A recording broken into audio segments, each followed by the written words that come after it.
आदरणीय प्राचार्य, प्रधानाध्यापक, विभाग प्रमुख, मेरे सहकर्मियों और मेरे प्यारे बच्चों, सबको नमस्कार। आज जुलाई 31 हिंदी का महान उपन्यासकार प्रेमचंद का जन्मदिन। उनका भूलना हिंदी भाषा भूलने के समान है। इसलिए इस वरदान के जन्मदिन में एमईएस राजा के बच्चे आपके सामने कुछ कार्यक्रम प्रस्तुत करने जा रहे हैं। कार्यक्रम देखेंगे। पहला कार्यक्रम +1 A की नाफिया द्वारा एक भाषण। नमस्कार, आज मैं नाफिया आप सबके समक्ष प्रेमचंद जी के बारे में एक भाषण बोलने जा रही हूँ। हिंदी साहित्य ज्ञान संस्कारों का एक ऐसा गहरा समुद्र है जिसमें अनंत रत्नों मणियों के समान कवि, लेखक, साहित्यकार तथा उनके किए गए रचनात्मक कार्य अंतर्निहित है। हिंदी साहित्य जगत में प्रेमचंद जी का नाम बड़े आदर से लिया जाता है। प्रेमचंद जी को हम हिंदी साहित्य के आधार स्तंभ भी कह सकते हैं।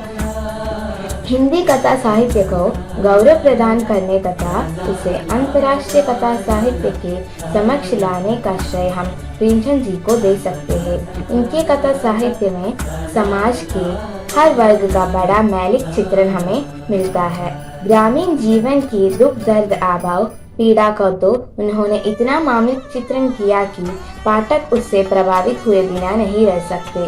प्रेमचंद जी का जन्म 1880 को वाराणसी जिले के पांडेपुर नामक कस्बे के समीप लम्ही नामक ग्राम में हुआ था। इनके पिता कायस्थ घराने के सदाचारी व्यक्ति थे जो उन दिनों टांगर में मुंशी थे। इनकी माता एक सीधी सरल घरेलू महिला थी। प्रेमचंद जी का प्रारंभिक पढ़ाई गांव की पाठशाला में ही हुई, जहां इन्होंने अपनी शिक्षा उर्दू से शुरू की।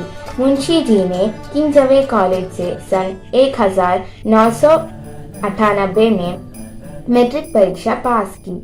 इसके बाद सरकारी नौकरी में आकर इंटर परीक्षा पास की। साथ ही सरकारी नौकरी में उन्नति करके ये सब डिप्टी इंस्पेक्टर ऑफ स्कूल बने। इन पर सन 1921 के तत्कालीन स्वतंत्रता सेनानियों का प्रभाव पड़ा और अपने सरकारी पद को छोड़कर बस्ती जिले में मास्टरी करने लगे।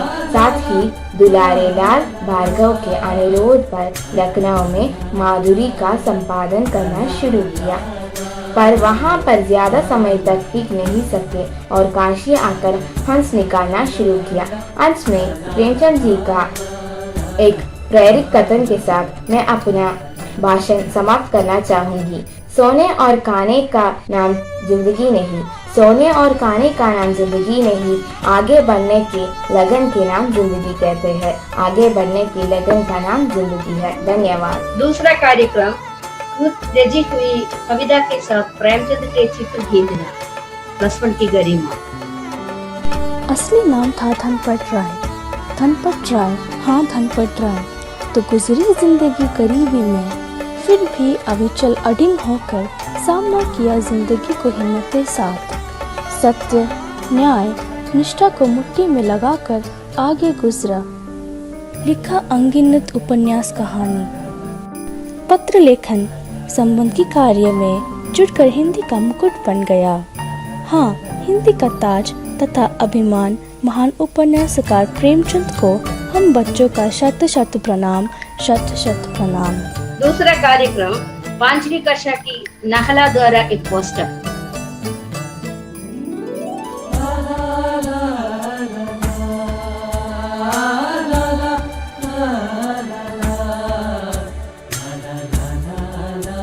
आखिरी कार्यक्रम 8वीं कक्षा का स्वामी मिहिर द्वारा प्रेमचंद के कफन नामक कहानी का संग्रह। सुनिए।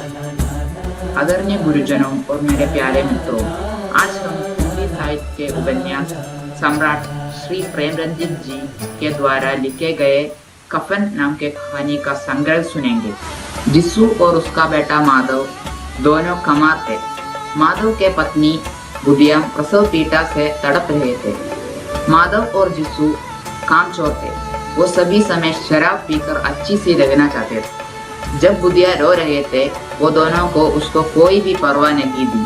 अगले दिन बुढ़िया का लाश देखकर भी वो दोनों को कोई भी दुख नहीं हुआ और वो बुढ़िया के लिए कफन खरीदने के लिए गांव वालों से पूछ कर पैसा इकट्ठा किया और उस पैसे से शराब पीकर वहीं पर गिर पड़ा। इस कहानी से हमें ये मालूम होता है कि शराब लोगों को और उसका जीवन को कितना नरकपूर्ण बना देता है।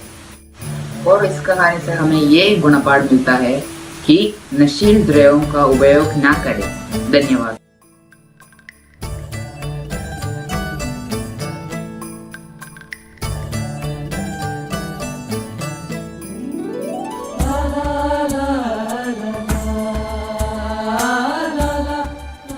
शुभ